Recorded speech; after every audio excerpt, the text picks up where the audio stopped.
Prime Minister, horrific news out of Gaza this week.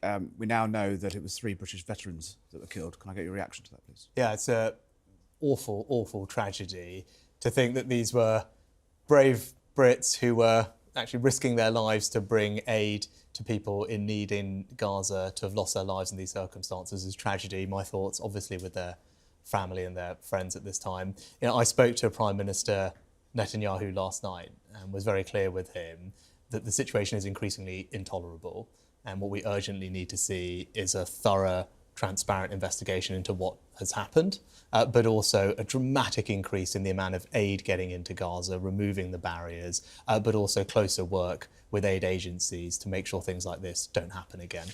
I think we've always had a very careful export licensing regime that we adhere to. There are a set of rules, regulations and procedures that we'll always follow. And I've been consistently clear with Prime Minister Netanyahu since the start of this conflict that whilst, of course, we defend Israel's right to defend itself and its people against attacks from Hamas, they have to do that in accordance with international humanitarian law, protect civilian lives, and sadly too many civilians have already lost their lives, get more aid into Gaza. That's what we've consistently called for. And what we want to see, actually, is an immediate humanitarian pause to allow more aid in and, crucially, the hostages to also be released. And that's what we'll continue to push for.